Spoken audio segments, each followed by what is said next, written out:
Good morning friends, कैसे हैं आप लोग। तो आज हमारा न्यू टॉपिक स्टार्ट हो रहा है। This is your forex for exchange exposure and risk management.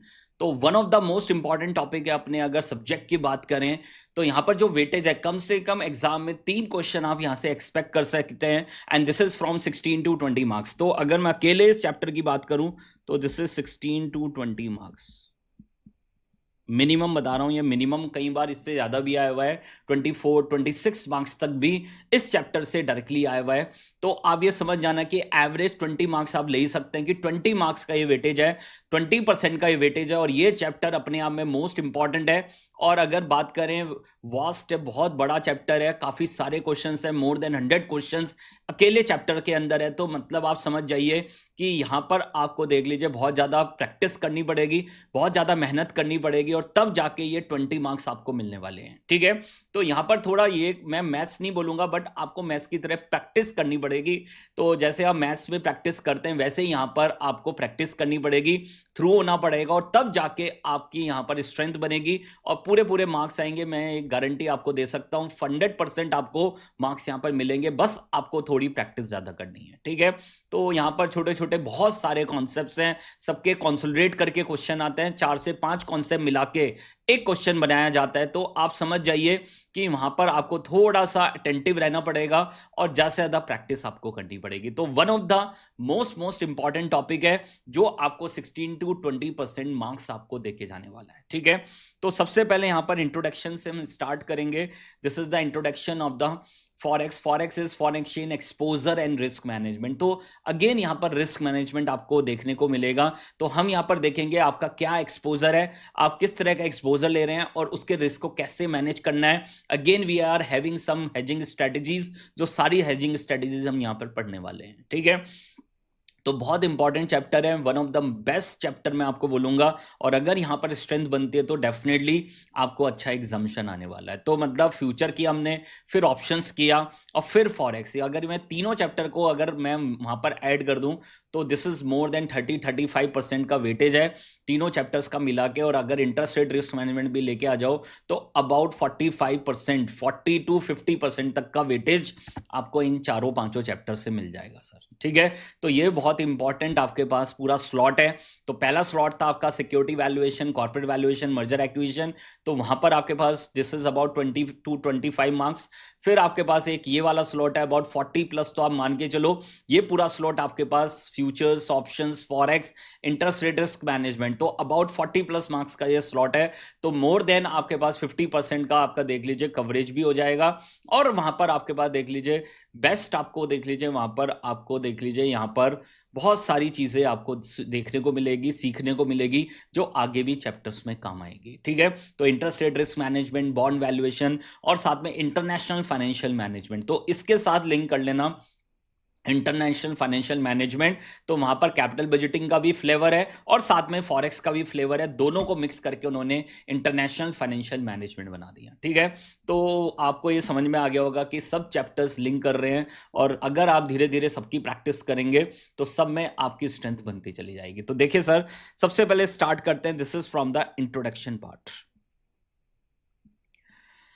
तो this is your forex, foreign exchange exposure and risk management. तो यहां पर आपका फॉरेन करेंसी में कोई एक्सपोजर है और उसके रिस्क को हमें क्या करना है, मैनेज करना है। This is the main core theme of this topic कि आपको पहले एक्सपोजर समझना है, एक्सपोजर कहां पर है, और फिर उसके रिस्क को क्या करना है, मैनेज करना है। और उसके लिए हमें बेसिक कॉन्सेप्ट्स भी चाहिए कि कैसे कोटेशंस को यूज करते हैं, how to use the quotation, how to calculate the cross rate, how to calculate the forward rate using the swap points.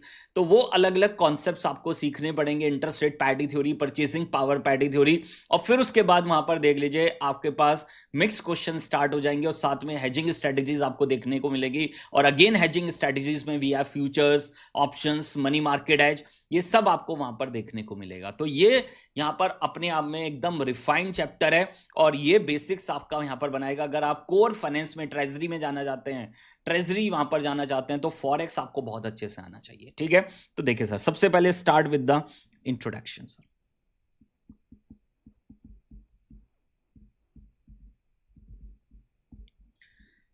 Start with the introduction sir. तो सबसे पहले यहां पर आपके पास तीन तरह के मेन आपके पास प्रोडक्ट होते हैं। तो अगर आप देखेंगे आज के टाइम में, this is the globalization of business. अगर आप देख रहे होंगे मार्केट में आजकल क्या चल रहा है, globalization of business. This is globalization of business.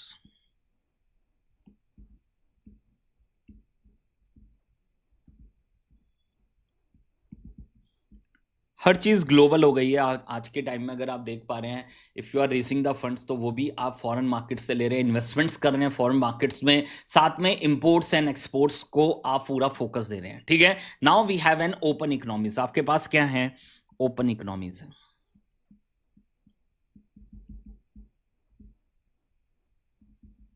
तो आप देख पा रहे होंगे आजकल सेंक्शंस लग रहे हैं, वो सब इसी का ही पार्ट है। जो भी आप यहाँ पर सीखने वाले हैं वो सब इसी का पार्ट है। जो भी आप सेंक्शंस की बात कर रहे हैं, तो this is about globalization of economies.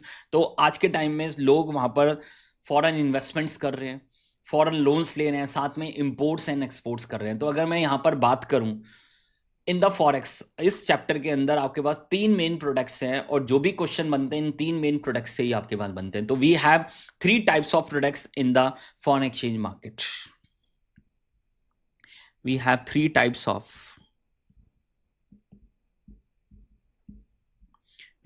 types of products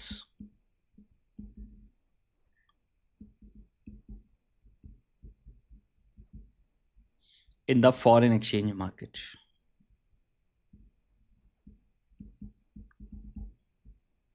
तीन तरह के प्रोडक्ट आपको यहां पर देखने को मिलेंगे। The first one is loans, second one is investments, and the third one is exports and imports.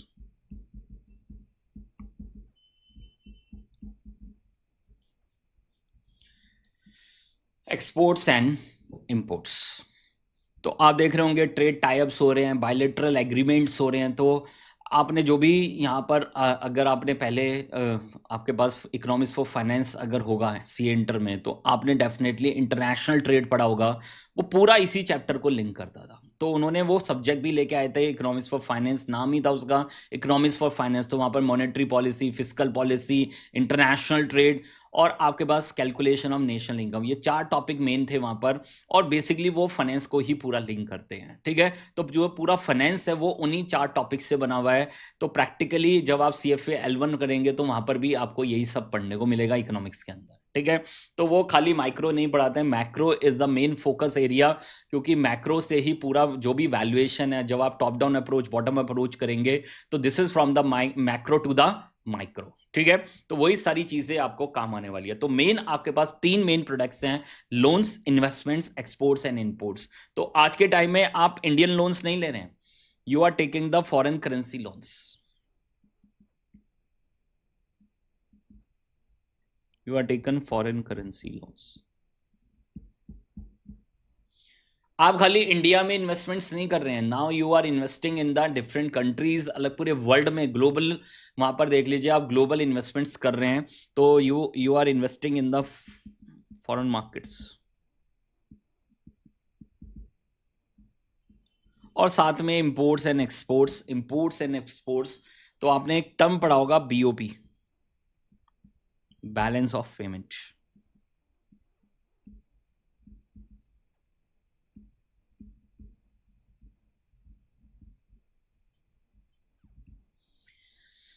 Balance of payment, तो बैलेंस ऑफ पेमेंट में दो चीजें आती हैं सर, मैं इसलिए लिंक करा रहा हूं, ये सारी चीजें एक ही चीज से लिंक्ड हैं। देख लीजिए, we have current account and we have capital account. तो हमने डेफिनेटली इकोनॉमिक्स में पढ़ा होगा, we have current account and we have capital account. What is current account? This is exports minus imports, यही होता है current account. This is exports minus import. और हम तभी तो कहते हैं we have current account deficit. हमारे पास क्या है? करंट अकाउंट डेफिसिट है, हमारे एक्सपोर्ट्स कम है और इंपोर्ट्स ज्यादा है। तो वो डेफिसिट को खत्म करने के लिए क्या है? We have capital account. हमारे हाथ में क्या है? कैपिटल अकाउंट है, and capital account is technically your loans and investments.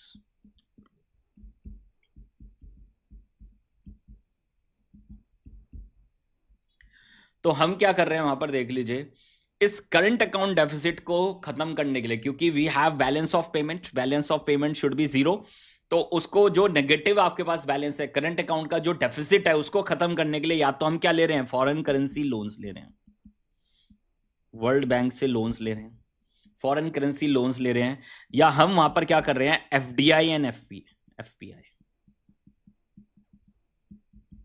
Foreign direct investments and foreign portfolio investment. तो हम अपनी कंट्री में क्या कह रहे हैं कि आप हमारी कंट्री में इन्वेस्ट करो, फॉरेन पोर्टफोलियो हमारी कंट्री के शेयर्स में क्या करो, आप इन्वेस्ट करो, और दूसरा हम क्या ले रहे हैं, फॉरेन करेंसी लोन्स ले रहे हैं, तो डॉलर लोन ले रहे हैं, डॉलर इन्वेस्टमेंट्स आ रही हैं, देख लीजिए। तो जो करंट अकाउंट डेफिसिट है उसको खत्म करने के लिए we are taking the foreign currency loans and we are inviting for the foreign direct investments and the foreign portfolio investments. यही तो हो रहा है सर,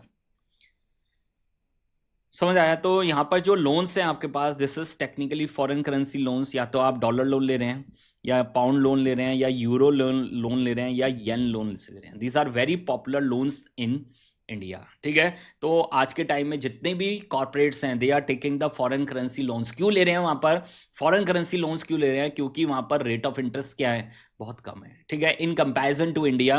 वहां पर रेट ऑफ इंटरेस्ट क्या है, वहां पर कम है। बट क्या होगा यहाँ पर, आपका फॉरेन करेंसी एक्सपोजर आ जाएगा, आपका करेंसी एक्सचेंज रेट बीच में आ जाएगा, करेंसी बीच में आ जाएगी, तो उस केस में मुझे उसके रिस्क को क्या करना होगा, मैनेज करना होगा। And that's why we have required this chapter. इस चैप्टर की जरूरत पड़ेगी हमें। तो पहले हमें बेसिक कॉन्सेप्ट्स में यही सीखना है, how to use the currency, हम किस तरह से करेंसी को, एक्सचेंज रेट को यूज करते हैं, कैसे कन्वर्जन करते हैं, कैसे क्रॉस रेट कैलकुलेट करते हैं, we have to calculate the forward rates, उसके लिए डिफरेंट कॉन्सेप्ट्स को यूज करेंगे, फॉरवर्ड कॉन्ट्रैक्ट, स्वैप पॉइंट्स, आपके पास अलग अलग कॉन्सेप्ट, आपके प्रीमियम डिस्काउंट के कॉन्सेप्ट्स हैं, interest rate parity theory, purchasing power parity theory. तो ये सारे मेथड्स को हम यूज करके we have to calculate the forward rate, then we will look for the hedging strategies. तो मैं फॉरवर्ड कॉन्ट्रैक्ट को यूज करूंगा, we are using the future contract, option contract, money market hedge, and this is all about this chapter. यही पूरा chapter है, साथ में इसकी प्रैक्टिकल एप्लीकेशंस हैं जो हम यूज करते हैं, बोरोइंग है, इन्वेस्टमेंट्स है, तो उसमें क्या ट्रांजेक्शंस हो रही हैं, किस तरह से प्रॉफिट एंड लॉस कैलकुलेट हो रहा है, transaction exposure, translation exposure, economic exposure, वो सारी चीजें यहां पर आपके साथ कवर होने वाली है, ठीक है, सारी चीजें आपके साथ यहां पर कवर होने वाली है। तो इन सब ट्रांजैक्शंस में दो तरह के मेन इंपॉर्टेंट रिस्क होते हैं। एक पहला रिस्क आपके पास होता है foreign currency risk, foreign exchange risk, और दूसरा सबसे बड़ा रिस्क होता है this is the risk of interest rates changes. तो this is your interest rate risk, उसको क्या बोलते हैं, इंटरेस्ट रेट रिस्क, और वो हमारा अगला टॉपिक है, वो हमारा नेक्स्ट चैप्टर है, इंटरेस्ट रेट रिस्क मैनेजमेंट, ठीक है। तो यहां पर मैं एक सबसे पहले इंपॉर्टेंट रिस्क को डिस्कस करूंगा, फॉरेन एक्सचेंज रिस्क, उसी के बारे में पूरा डिस्कशन है। और जब नेक्स्ट टॉपिक आपके पास आएगा, this is we are talking about the interest rate risk management, उसका नाम ही है इंटरेस्ट रेट रिस्क मैनेजमेंट। तो ये बात आप क्लैरिटी से समझ लो, पूरा कॉन्सेप्ट यही है, बस उसको अलग अलग जगह उसको उन्होंने डिस्कस किया है, ठीक है। तो we have two types of risk. तो आज के टाइम में मैंने बता दिया, करेंसी वी हैव ईसी भी बोलते हैं उसको, एक्सटर्नल कमर्शियल बोरिंग्स। तो या तो आप डॉलर लोन्स ले रहे हैं, यूरो लोन्स ले रहे हैं, पाउंड लोन्स ले रहे हैं, देख लीजिए। तो we have two types of risk, we have two types of risk। तो तीन प्रोडक्ट के बारे में हमें यहां पर बात करनी है। We have loans, investments and exports and imports, ठीक है। तो वहां पर क्या एक्सपोजर है और उसके रिस्क को कैसे मैनेज करना है, ठीक है, उसके लिए कौन कौन सी हेजिंग स्ट्रेटजीज है। तो पहले दो, we have two types of risk involve in this transactions.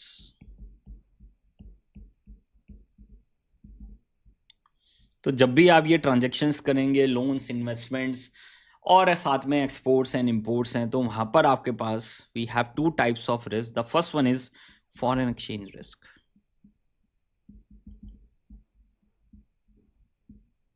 We have foreign exchange risk and the second most important risk is your interest rate risk.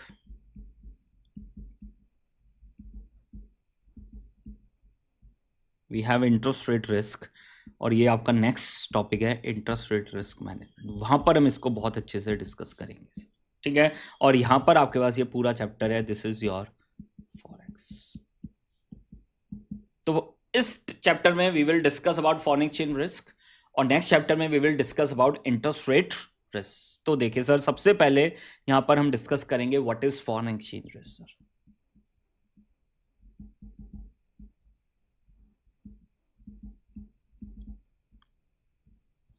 What is foreign exchange risk, ठीक है।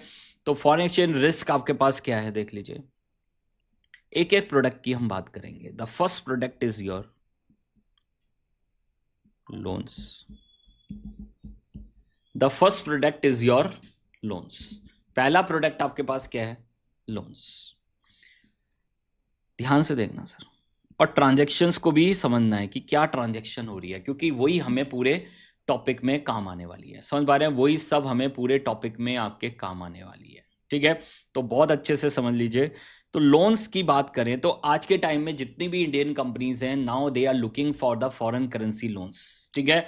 Foreign currency loans, या उसको क्या बोलते हैं? ECB, external commercial borrowings. तो whether they are taking dollar loan, pound loan, euro loan and yen loan. Yen loan is very popular, ठीक है। बहुत लो रेट ऑफ इंटरेस्ट है। तो आज वो क्या कर रहे हैं सर? $1 लाख का उन्होंने क्या किया? ईसीबी किया, ठीक है। At that time the exchange rate is $1 = 75, ठीक है। तो अगर मैं आज से 3-4 साल पहले लोन लेता, तो अबाउट 5 साल पहले लोन लेता, तो exchange rate is about 75 to 80 के बीच में ही कहीं था सर। अब क्या हो रहा है? हर बार आपको क्या देना है? उसका इंटरेस्ट देना है। जो भी आपके रीसेट पीरियड्स हैं, आपको क्या देना है? इंटरेस्ट देना है। और अगर इंस्टॉलमेंट जानी है तो वहां पर साथ में क्या देना है? प्रिंसिपल भी देना है सर। साथ में क्या देना है? प्रिंसिपल भी देना है। साथ में क्या देना है? प्रिंसिपल भी देना है। दोनों को मिला के क्या बोलते हैं? ईएमआई, ठीक है। तो मंथली इंस्टॉलमेंट, ईयरली इंस्टॉलमेंट, कुछ भी हो सकता है सर। वहां पर आपको ये पेमेंट्स करनी है, रेगुलर बेसिस पे आपको क्या करनी है? ये पेमेंट्स करनी है, ठीक है। अब देखो प्रॉब्लम क्या राइज हुई और उस प्रॉब्लम का सॉल्यूशन क्या होगा, ठीक है। वो दोनों चीजें आपको समझनी है। The first we have to understand the problem.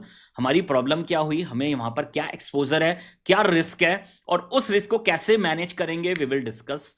हम वो सारे स्ट्रेटेजी आपके साथ डिस्कस करेंगे, ठीक है। And this is a very very practical chapter. याद रखना, ये बिल्कुल थ्योरेटिकल नहीं है, this is a very practical chapter. बहुत प्रैक्टिकली आपको यूज करने को मिलेगा, ठीक है। तो अभी तक अगर हम बात करें security valuation, corporate valuation, merger acquisition, तो वहां पर जो आपने सीखा उसका practical implication is very different. But ये चैप्टर्स का प्रैक्टिकल इंप्लीकेशन बहुत ज्यादा डिफरेंट नहीं है, ठीक है। जैसा आप सीख रहे हो ऑलमोस्ट उसी तरह से मार्केट में यूज किया जाता है, ठीक है। तो बस थोड़ा वो प्रैक्टिकल एस्पेक्ट्स आ जाएंगे, अदरवाइज जो पूरा बेस है, जो पूरी कैलकुलेशंस है, everything is same, everything is same, ठीक है। जबकि अगर वो हम बात करें वैल्यूएशंस में, तो practical aspect is totally different. समझ पा रहे हो? वो टोटली डिफरेंट है। मॉडल्स बनते हैं और उसके हिसाब से फिर पूरा कैलकुलेशन होता है, डिफरेंट एडजस्टमेंट्स होती हैं, देन हम वहां पर बताते हैं, अपनी रिपोर्ट जनरेट करते हैं। बट यहां पर ऐसा नहीं है। जैसा सीखोगे डायरेक्टली जाके क्या कर लोगे? अप्लाई कर लोगे। ट्रेजरी में बहुत अच्छी आपको यहां पर अपॉर्चुनिटीज मिल सकती है, ठीक है। तो जब हमने यहां पर देख लीजिए लोन लिया, तो the rate of exchange is $1 = 75। जब पैसा आया, देख लीजिए डॉलर आया, तो what is the transaction? Transaction और बता दो सर, क्या ट्रांजैक्शन होगी? तो आपकी पोजीशन इंडिया में है और आपने क्या लिया है? डॉलर लोन लिया है। तो अब डॉलर तो यूज नहीं कर सकते, now we have to sell dollar, sell dollar and buy rupee. यही तो होगा। दिस इज द ट्रांजैक्शन, लिख लो सर अपने पास। This is very important. तो जब भी हम कोई क्वेश्चन सॉल्व करेंगे और वो लोन से रिलेटेड होगा, तो वहां पर हमें किसकी जरूरत पड़ेगी? समझ पा रहे हैं? मुझे किसकी जरूरत पड़ेगी? ट्रांजैक्शंस की जरूरत पड़ेगी। कौन सी करेंसी बाय हो रही है और कौन सी करेंसी क्या हो रही है? सेल हो रही है। तो डॉलर मेरे पास आए और मैं इंडिया में, मेरी पोजीशन है, तो मैं डॉलर तो रख नहीं सकता, तो we have to sell dollars and buy rupee. अब देखो, मुझे हर बार क्या करनी है? इंटरेस्ट और प्रिंसिपल की रिपेमेंट करनी है, तो उसके लिए मुझे डॉलर देने पड़ेंगे। We need to buy dollar and rupee क्या होगा? सेल। मतलब रुपी दे के मुझे डॉलर क्या करने पड़ेंगे, बाय। तो अब पता प्रॉब्लम पता क्या राइज हुई, समझ आया ना ट्रांजेक्शन क्या है।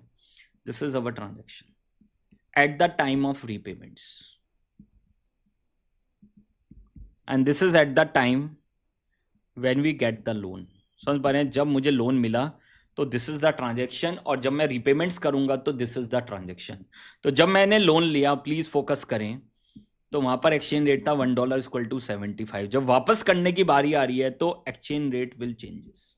एक्सचेंज रेट क्या कर रहे हैं, चेंजेस कर रहे हैं। तो $1 = 78, $1 = 80 एंड $1 = 83।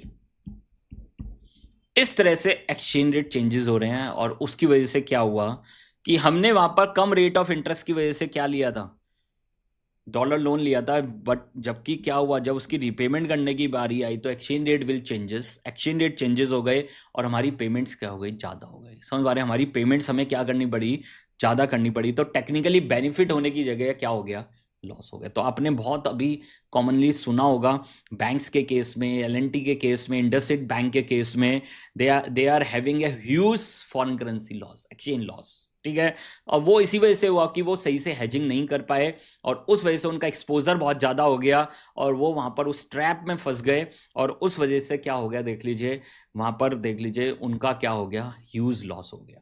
ठीक है, और वहाँ पर कॉर्पोरेट गवर्नेंस के इश्यूज भी आए। तो वही मैं आपको प्रैक्टिकली बता रहा हूँ, ट्रेजरी में इनका बहुत बड़ा रोल है सर। ठीक है, तो वो क्या करते रहे, वहाँ पर लोगों से पैसा लेते रहे फॉरेन करेंसी में, और यहाँ पर बांटते रहे। बट उस एक्सपोजर के रिस्क को उन्होंने सही से मैनेज नहीं किया, और उनको ह्यूज लॉस हो गया। और आपने देखा ही है, इंडसइंड बैंक का शेयर देख लीजिए कहाँ आ गया, 25-30% रह गया बस। ठीक है, तो ये सिर्फ इतने से कारण से देख लीजिए शेयर का भाव कहाँ पर आ गया। तो ये बहुत इंपॉर्टेंट है, एक्सपोजर के रिस्क को मैनेज करना इज वेरी वेरी इंपॉर्टेंट। ठीक है, तो ये मुझे रिस्क है, ये देखिए मुझे बहुत बड़े रिस्क है। जैसे ही एक्सचेंज रेट चेंज होगा, मेरी पेमेंट्स क्या होंगी, ज़्यादा होंगी, और मेरी पेमेंट्स ज़्यादा होंगी तो डेफिनेटली मुझे क्या है, ह्यूज रिस्क है। तो ये पहली बात ट्रांजैक्शन, वो आपको समझ में आनी चाहिए। ट्रांजैक्शन क्या हो रही है, अगर लोन का केस है तो जब पैसा आ रहा है तो dollar sell and rupee bye.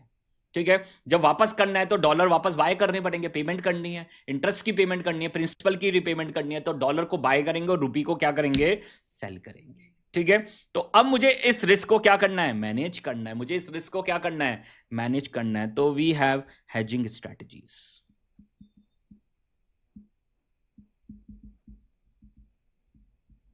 तो इंट्रोडक्शन में आपको पहले ही फर्स्ट लेक्चर में आपको समझ में आ जाएगा कि यहां पर क्या करना है। ठीक है, अब वो करेंगे कैसे, वी हैव डिफरेंट स्ट्रेटजीज, वो सब डिस्कस करेंगे सर।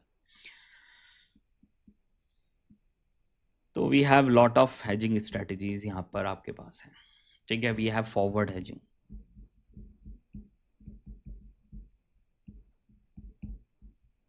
वी हैव फ्यूचर, या सबसे पहले मनी मार्केट हेज लिख लो, we have future contract, and we have options.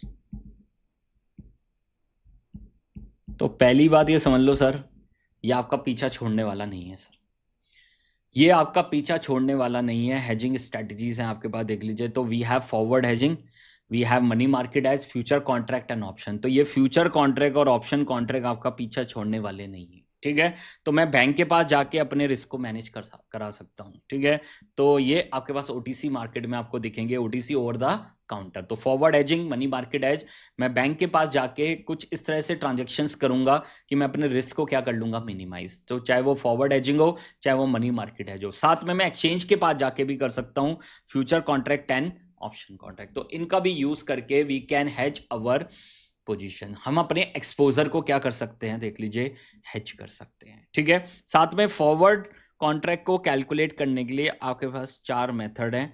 We have 4 methods to calculate the forward contract. ठीक है, तो ये सारा आप पढ़ने वाले हैं इस पूरे टॉपिक के अंदर। तो we have premium and discount, we have swap points, we have interest rate parity theory and purchasing power parity theory. ठीक है, तो ये 4 मेथड से हम कैलकुलेशन सीखेंगे. This is for the calculation of forward rate. This is for the calculation of forward rate. Forward rate की calculation के लिए ये चारों मेथड्स को हम यूज करेंगे to calculate the forward rate. उसके अलावा we have money market hedge, money market operations, we have future contracts and we have option contract. तो ये पूरा चैप्टर आपको पढ़ना है सर, ये पूरा चैप्टर आपको पढ़ना है. देख लीजिए, यही आपके पास पूरा चैप्टर है. और इससे रिलेटेड यहाँ पर मिक्स क्वेश्चन इतने सारे हैं.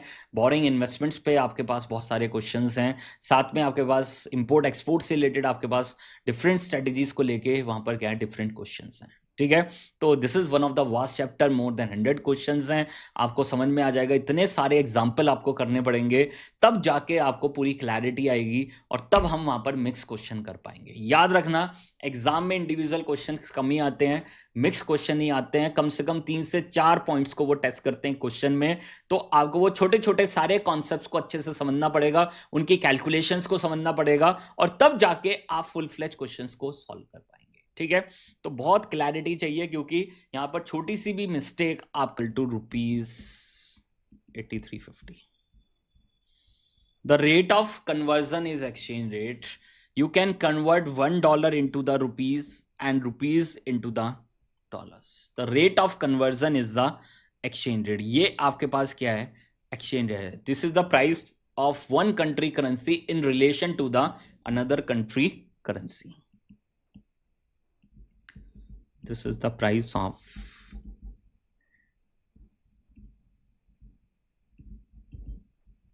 one country currency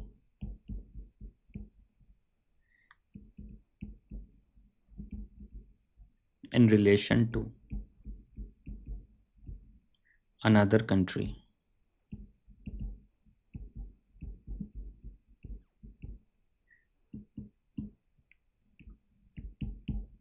In relation to another country currency. तो मैं $1 कितने में ले सकता हूँ, 83.5 दे के मैं $1 ले सकता हूँ. और वहां पर देख लीजिए, अगर मेरे पास $1 है तो उससे मैं कितना ले सकता हूँ, देख लीजिए 83.5 रुपीज, या 83.5 दे के $1 ले सकता हूँ. ठीक है, तो this is the rate of conversion, this is the rate of conversion. अब यहां पर जब भी हम एक्सचेंज रेट की बात करेंगे तो वी हैव सम रूल्स. पहला रूल आपके पास बड़ा सिंपल है, exchange rate is always between the two currencies. सिर्फ 2 करेंसी के बीच में मिलेगा, 3 करेंसी के बीच में, 4 करेंसी के बीच में इट इज नॉट पॉसिबल. ठीक है, exchange rate is always between the 2 currencies. अगर 2 से ज्यादा करेंसी है तो हम वहां पर कॉम्बिनेशन कैलकुलेट करेंगे. ठीक है, we need to calculate the combinations. तो वो आप कैलकुलेशन सीखेंगे. This is under the cross rate. आप क्रॉस रेट से कैलकुलेशंस कर सकते हैं. तो exchange rate is always between the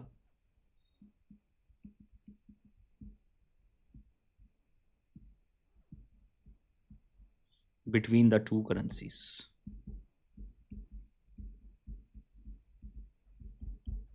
Exchange rate is always between the 2 currencies. तो $1 is equal to ₹83.25. €1 is equal to $1.2575. समझ पा रहे हैं? €1 is equal to pound 1.1525.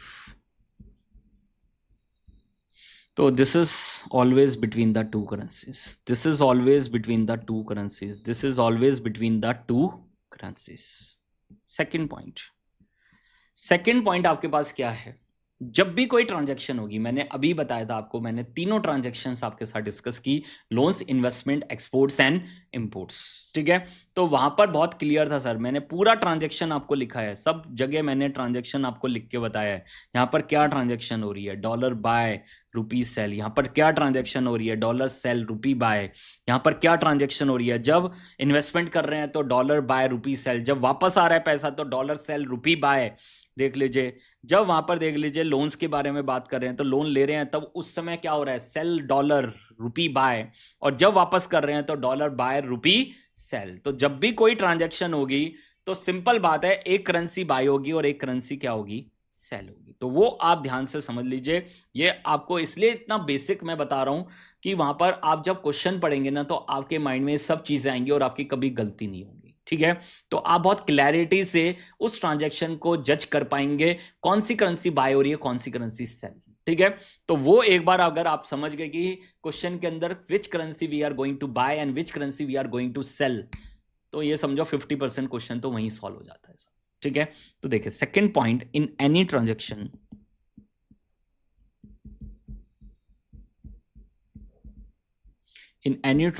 related to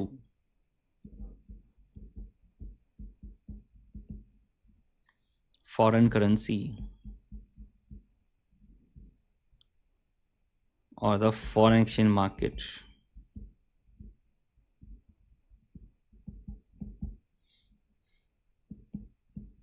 we are buying one currency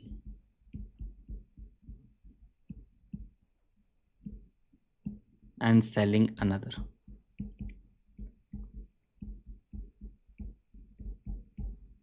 Selling another currency, sir. Selling another currency. तो ये मैंने आपको बहुत क्लियरली बता ही दिया था। मान लो एक्सपोर्ट्स का केस है, तो after 2 months you will get $1 lakh receipt आएगी ना, तो ये बहुत क्लैरिटी से आपको देखना पड़ेगा। रिसिप्ट आएगी, एक्सपोर्टर है, रिसिप्ट ही आएगी, $1 lakh आएंगे, तो आप डॉलर को क्या करोगे, सेल, तो रुपी ऑटोमेटिकली क्या होगा, बाय। चेक कर लीजिए कोई भी वहां पर अगर कोई भी हम किसी की बात करें सर, यहां तक कोई भी अगर हम बात करें सर, तो सिंपल 2 रूल आपके पास निकल के आए। The in any transaction, this is in the foreign exchange market, we are buying one currency and selling another. तो अगर मैं क्वेश्चन में बोल रहा हूं डॉलर बाय, तो ऑटोमेटिकली रुपी क्या हो रहा होगा, सेल। अगर मैं बोल रहा हूं पाउंड बाय, तो ऑटोमेटिकली डॉलर क्या हो रहा होगा, सेल। ठीक है, तो जो भी 2 करेंसी यहां पर आपके पास गिवन है, तो एक बाय हो रही होगी और एक सेल हो रही होगी। कंफर्म है, ऑटोमेटिक है, उसमें कोई भी आपको देखने की जरूरत नहीं है। तो बस आपको समझना है कौन सी करेंसी बाय हो रही है, तो दूसरी ऑटोमेटिकली क्या हो रही होगी, सेल। ठीक है, now we have one small concept, this is the concept of home currency and foreign currency. तो ये सारी बेसिकली टर्म्स हैं जो आपको समझनी है।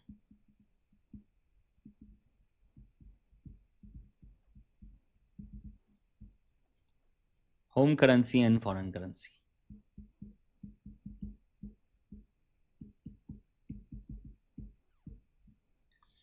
ठीक है।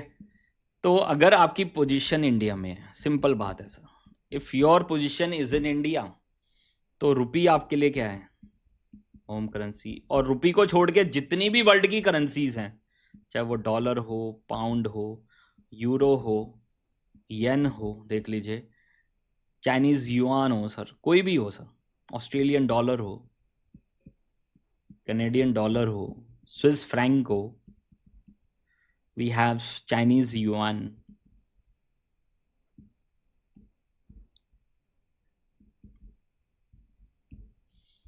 कोई भी करेंसी हो सर, वो सब हमारे लिए क्या है, अगर रुपी होम करेंसी है तो वो सब हमारे लिए क्या है, फॉरेन करेंसी। वो सब हमारे लिए क्या है, फॉरेन करेंसी है। ठीक है, तो countries on country currency is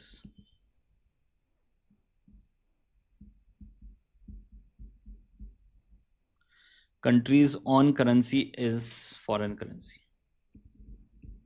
home currency, and any currency other than home currency is foreign currency. Any currency other than home currency is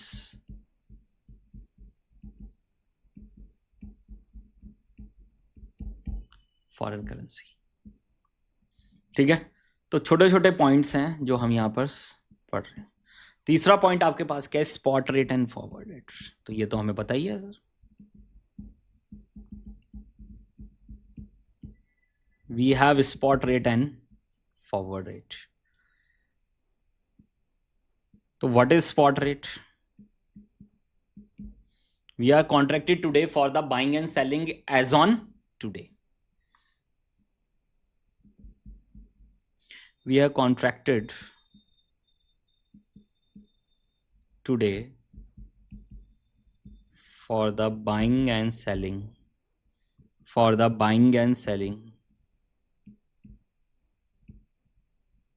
as on today.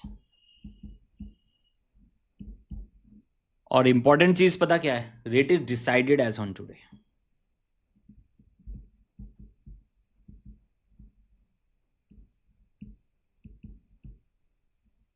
तो जिस रेट पे वो कॉन्ट्रैक्ट हो रहा है, उसको क्या बोलते हैं, स्पॉट रेट.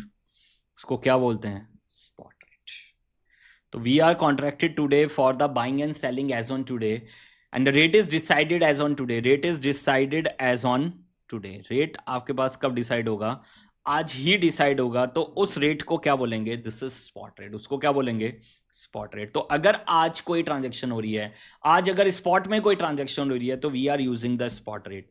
बट अगर कहीं फ्यूचर में ट्रांजेक्शन हो रही है, तो उसको हम क्या बोलेंगे, फॉरवर्ड रेट. और यही फ्यूचर है और यही फॉरवर्ड है, सबको ही पता है. तो वो जो बेसिक्स है ना फ्यूचर के अंदर, जो फ्यूचर चैप्टर का पहला लेक्चर है, ठीक है, and this is also available on YouTube. अगर आपको वो दोबारा भी देखना पड़े तो भाई जरूर देख लेना सर, ठीक है.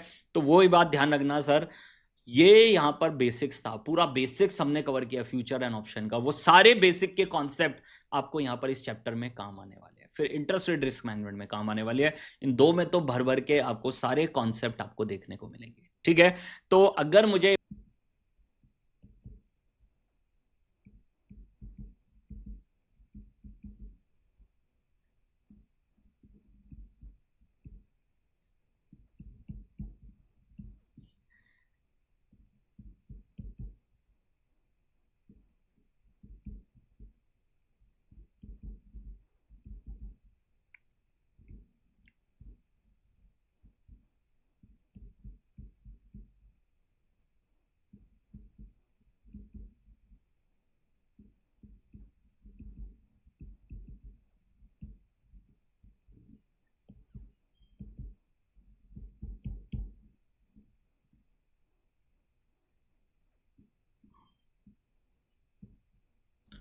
तो 99% केस में यही चलेगा.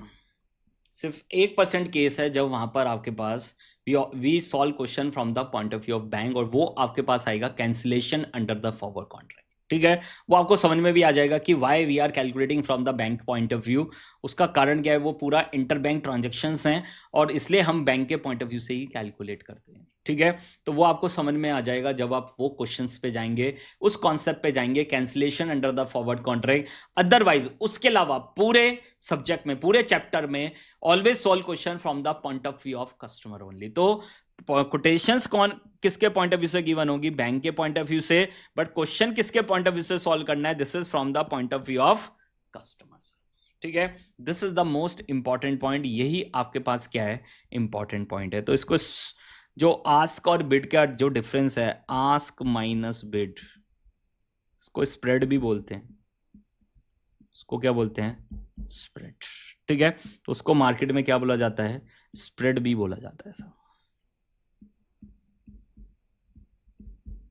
और पिफ्स भी बोल रहे हैं उसको, ठीक है. चेक कर लीजिए सर. चलें सर आगे. यहां तक कोई दिक्कत, कोई कंफ्यूजन तो बोलिए सर.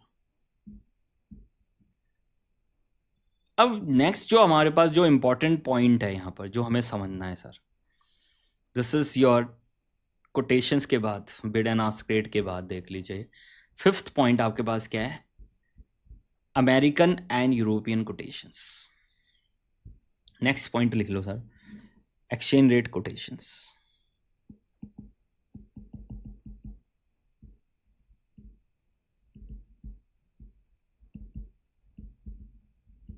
कुछ ये सब टर्म्स हैं, याद रखना ये सब टर्म्स हैं, इसका कोई लेना देना नहीं है, बट आपको पता होने चाहिए, ठीक है. एक्सचेंज रेट कोटेशंस में फर्स्ट पॉइंट आपके पास क्या है, American term and European term. ये क्या होता है भाई, याद है ऑप्शंस में पढ़ा था, American options and European options. तो ऑन द सेम वे यहां पर भी आपके पास है, we have American term and European term.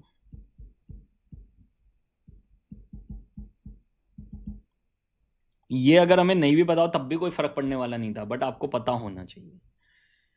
तो अगर कोटेशन लिखी हुई है $1 इक्वल टू ₹83.50, तो उसको हम क्या बोलते हैं? European term. ऐसी कोटेशंस को हम क्या बोलते हैं?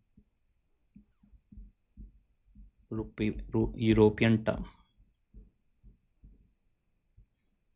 When it is written in the form of foreign currency. समझ पा रहे हैं? तो लेफ्ट हैंड साइड में अगर फॉरेन करेंसी है तो उसको हम क्या बोलते हैं? देख लीजिए, मेरी होम करेंसी रुपीस है, तो अगर लेफ्ट हैंड साइड में फॉरेन करेंसी है तो हम उसको क्या बोलते हैं? This is European term. अब अगर यही मैं अगर अपनी करेंसी को लेफ्ट हैंड साइड में लेके आ जाऊं, ₹1 इक्वल टू कोटेशन आपके पास हो गई 83.50, तो ये आ गई आपके पास 0.01198। अभी मैं कोई कन्वर्जन की बात ही नहीं कर रहा, मैं सिर्फ आपको टर्म बता रहा हूं। तो अगर कोटेशंस ऐसे लिखी हुई हैं तो उनको क्या बोलते हैं? American term. If it is written in the form of home currency, home currency के साथ लिखी हुई है, मतलब लेफ्ट हैंड साइड में अगर होम करेंसी है तो हम उसको क्या बोल रहे हैं? अमेरिकन टर्म बोल रहे हैं। ठीक है, सिंपल बात है सर, इसमें कोई ऐसी चीज नहीं है जो बहुत कुछ समझने की है। ठीक है, तो quotation are the rates quoted in amounts of $US per units of foreign currency. तो वहां पर देख लीजिए आपके पास अमेरिकन टर्म्स में देख लीजिए, this is the amount of dollar for foreign currency. समझ पा रहे हैं? तो आप किसी भी तरह से समझ लीजिए इस पॉइंट को कि अगर वहां पर मेरी होम करेंसी अगर रुपीज है, तो अगर वहां पर लेफ्ट हैंड साइड में फॉरेन करेंसी आ रही है तो हम इसको क्या बोलते हैं? European term. और अगर हमारी अपनी करेंसी आ रही है तो this is your rupee term. ठीक है, डॉलर के हिसाब से सोच लो, अगर डॉलर आपके पास देख लीजिए इन the form of how many dollars you will get for ₹1, तो अगर आपके पास देख लीजिए तो दिस इज अमेरिकन टर्म। और अगर वहां पर देख लीजिए $1 इक्वल टू आपके पास रुपी या यूरो या पाउंड, उसके लिए डॉलर के लिए रुपी, यूरो, पाउंड्स, ये सब क्या है? फॉरेन करेंसी, फॉरेन करेंसीज हैं।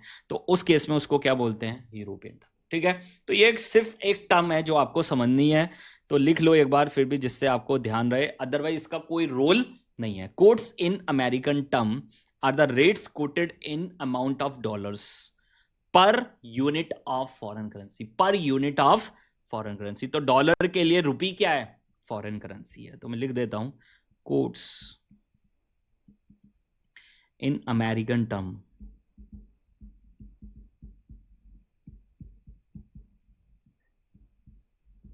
Are the rates quoted in amounts of $US per unit of foreign currency. Per unit of foreign currency. ठीक है, अब जरा इसके बारे में उल्टा लिख लो सर। उल्टा कैसे लिखोगे? Rates in amount of foreign currency, rates in amounts of foreign currency. तो basically dollar is the home currency and any other currencies are the foreign currencies. तो rates in amount of foreign currency है ना sir, rates in amount of the foreign currency per $US, per $US are European term, are European term. ठीक है, तो world में जो ज़्यादा popular है वो यूरोपियन टर्म है, ये याद रखना। वर्ल्ड में जो ज़्यादा पॉपुलर है this is your European term. ठीक है, चेक कर लीजिए सर। तो एक छोटा सा पॉइंट था American term and the European term. इसी के अंदर सेकंड पॉइंट है direct quote and indirect coat. तो मैं बता रहा हूँ दीज आर ओनली टर्म्स, इसका कोई लेना देना नहीं है। अब दूसरी टर्म आपके पास क्या आ गई? Direct quote and indirect coat.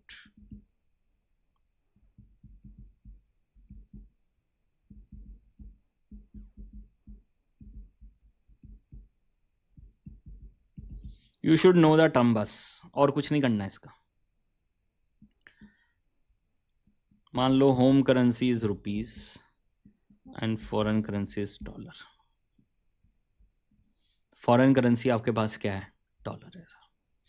$1 equal to ₹84, ये आपके पास है। प्लीज फोकस करना सर, बस टर्म है वो समझनी है सर। होम करेंसी रुपीज है, foreign currency is dollar. Please focus करें।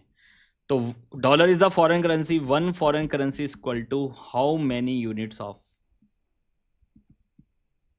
Home currency. तो हम उसको क्या बोल रहे हैं, हम उसको क्या बोल रहे हैं, this is the direct quote for rupee.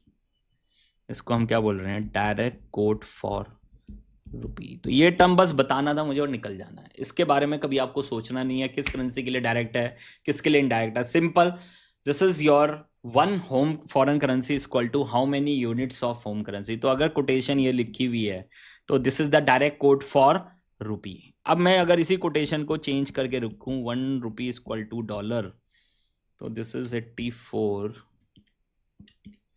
0.01190।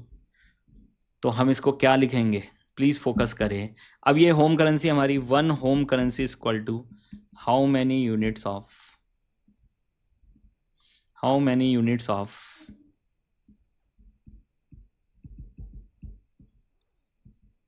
Foreign currency. तो हम इसको क्या बोलेंगे, this is an indirect quote for. पहले देख लो सर यहां तक, फिर मैं इसमें ट्विस्ट बता रहा हूं आपको। तो होम करेंसी रुपीज है, फॉरेन करेंसी डॉलर्स है, तो $1 इक्वल टू रुपीज 84 है। तो this is one foreign currency equal to how many units of home currency, this is the direct quote for rupee. और यहाँ one foreign currency equal to how many units, one home currency equal to how many units of foreign currency. तो this is an indirect quote for rupee. तो अगर एक currency के लिए वो direct है तो देखना दूसरी करेंसी के लिए वो क्या बन जाएगा, इनडायरेक्ट कोड फॉर डॉलर बन जाएगा ना सर, देख लीजिए। तो अगर मेरी dollar is the home currency, dollar is the home currency, तो one home currency is equal to how many units of foreign currency. तो this is an indirect quote for dollar. और दूसरी तरफ आपके पास ये क्या बन जाएगा, direct quote for dollar. Check कर लीजिए, तो देख लीजिए, one foreign currency is equal to how many units of home currency. तो this is the direct quote for dollar. तो एक करेंसी के लिए अगर वो डायरेक्ट है तो दूसरी के लिए क्या हो जाएगा, इनडायरेक्ट। एक के लिए इनडायरेक्ट है तो दूसरे के लिए क्या हो जाएगा, डायरेक्ट हो जाएगा। ठीक है, तो दिस इज योर, देख लीजिए, दिस इज योर, ये आपके पास क्या आ गया, this is direct quote and indirect quote. Check कर लीजिए। तो ये आपके पास सिर्फ एक टर्म है जो पढ़ना है और निकल जाना है। ठीक है, इस कोटेशंस। अब लिखो सर एक एग्जांपल और सर।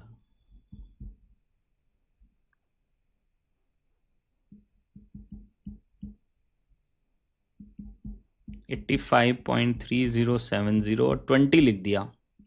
अब क्या करें sir, we are always moving forward, कोई ऐड माइनस नहीं करना है, ऐड नहीं करना है, मूविंग फॉरवर्ड। 20 कब आएगा सर, सोचो जल्दी से। $1 इक्वल टू रुपीज 85.3070। अब 20 कब आएगा, 85.3120 पे आएगा। देख लो ना, 30, 70, 30, 80, 30, 90, 3100, 3110 एंड 3120 मूविंग फॉरवर्ड है। समझ माने, we always moving forward. Star किसी भी तरह से कोटेशंस आ सकती हैं सर, ध्यान रखना सर। चलें सर, ऑल्टरनेटिव 1 कंप्लीट हो गया। Now we have alternative number 2 sir, और इनको बोलते हैं आईएसओ कोड्स। क्या बोलते हैं इनको, international codes. This is in the form of currency pairs. इनको मार्केट में क्या बोला जाता है, करेंसी पेयर्स।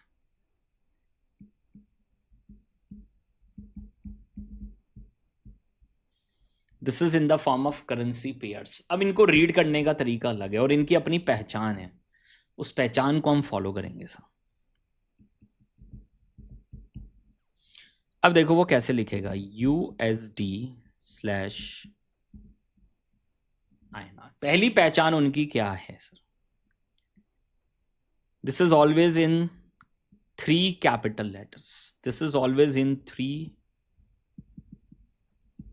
Capital letters. और अगर 3 कैपिटल लेटर्स में लिखे हुए हैं, बिट देख लीजिए, पहली करेंसी भी और दूसरी करेंसी भी, दोनों वहां पर कैपिटल लेटर्स में है, वो भी सिर्फ 3 है। These are international ISO standards. तो इस स्लैश को पता क्या पढ़ना होता है, इक्वल। इस स्लैश को क्या पढ़ना होता है, इक्वल पढ़ना होता है सर। ठीक है, तो वी हैव 3 कैपिटल लेटर्स, इसको बोलते हैं बेस करेंसी और इसको बोलते हैं quote currency. This is base currency and this is quote currency. तो इसको रीड करने का तरीका क्या है, स्लैश को क्या पढ़ना है, इक्वल। तो कैसे पढ़ेंगे, 1 USD equal to how many, check कर लीजिए सर, हाउ मैनी INR। तो अगर लिखा हुआ है USD स्लैश INR 85.35 एंड 85.75, तो how we can read this, 1 USD equal to INR।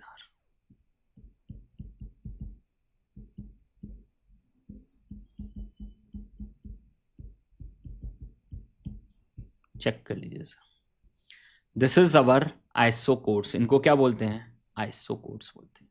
ठीक है, इसी में एग्जांपल ले लेता हूं, GBP USD, GBP USD 1.7525 and 1.7575। तो पहली बात, this is the base currency, this is the code currency. We have 3 capital letters, we have 3 capital letters, तो इस स्लैश को क्या पढ़ेंगे, equal. This is your ISO standard, so how we can write this, 1 GBP equal to USD 1.7525 and 1.7575।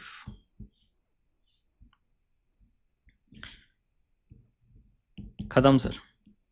अब इसी में example को extend करते हैं सर, फोकस करें सर, इसी में एग्जाम्पल को एक्सटेंड करते हैं सर। यूरो स्लैश USD ऐसे लिखा हुआ है सर। अब क्या करें सर, सर अब देखो ये सिंबल लिख दिया यहां पर क्या लिख दिया है, आईएसओ कोड के साथ सिंबल लिख दिया है। तो technically this is not ISO code, not.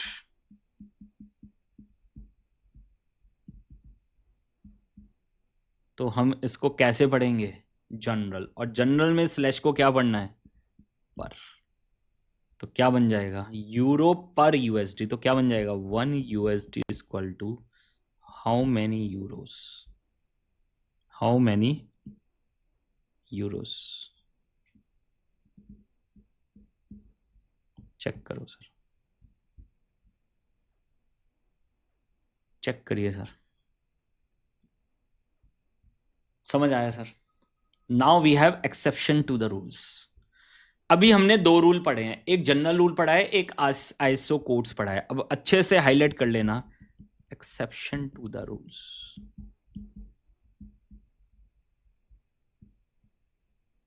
इसको हाईलाइट कर लेना सर, इंस्टीट्यूट ने 2-3 बार चेक कर चुका है वो। ठीक है, this is exception to the rules, और ये बड़ा खतरनाक है। क्या है sir exception to the rules, अब लिखा हुआ है INR स्लैश USD 85.25 एंड 85.75, ये लिखा हुआ है सर। अब बताओ इसको कैसे पढ़ना है सर। अब अगर मैं आईएसओ कोड लगाऊं सर, तो ये स्लैश को क्या कर पढ़ना चाहिए, equal, and this is 1 INR is equal to USD 85.25 and 85.75। तो पहली बात लिख के काट लेना, नहीं सर ऐसा नहीं हो सकता sir.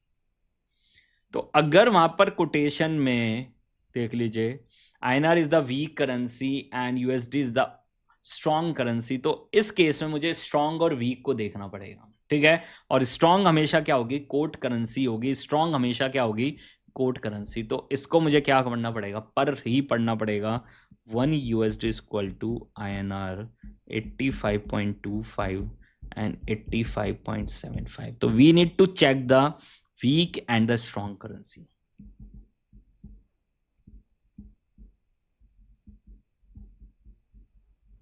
And this is exception to the rule, याद रखना, this is exception to the rules। ठीक है, तो यहां पर आप देख लो, मैंने ये सब लिखा हुआ है जनरल कोड्स में, एग्जाम्पल 1, 2, 3 जो आपको कराए हैं सर।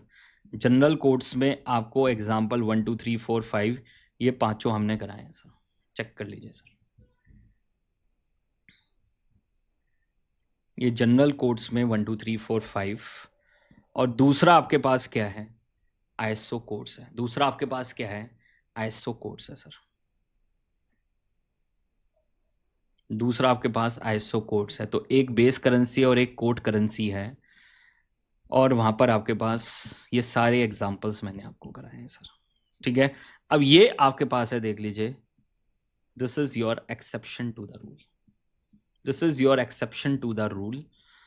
तो reason is INR is the weak currency, and as per the ISO standards, weak currencies are quoted against the strong currency in the base and quote format. Therefore, INR should appear in the quote position, not in the base position. देख लो sir, ये मैंने बहुत clearly आपको री।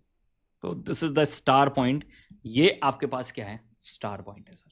ठीक है, ये आपके पास क्या है, स्टार पॉइंट है, देख लीजिए। दिस इज योर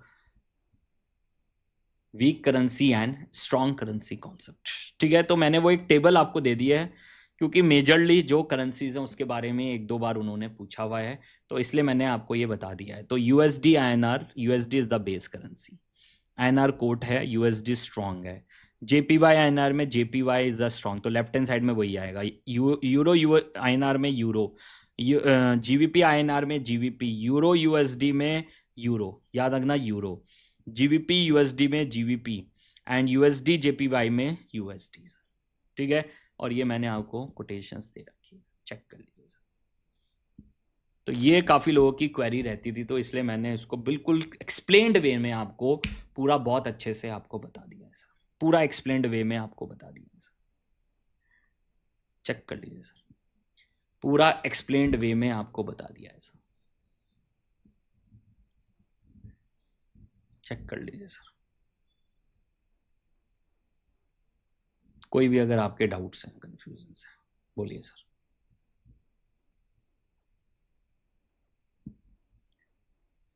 कोई भी अगर यहाँ तक आपके कोटेशंस में, किसको रीड करने में, कोई भी पॉइंट में अगर आपको डाउट है तो बोलिए सर।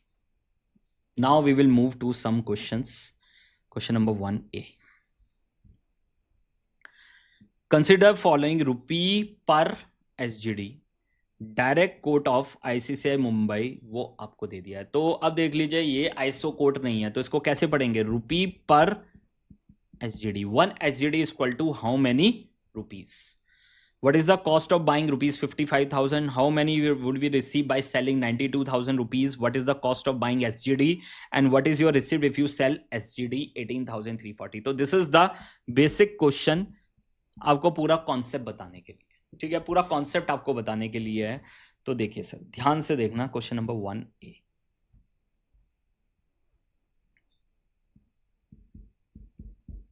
सबसे पहली बात, कोटेशन रुपी पर SGD है 26.50 एंड 26.75। तो how we can read this, इसको पर पढ़ेंगे 1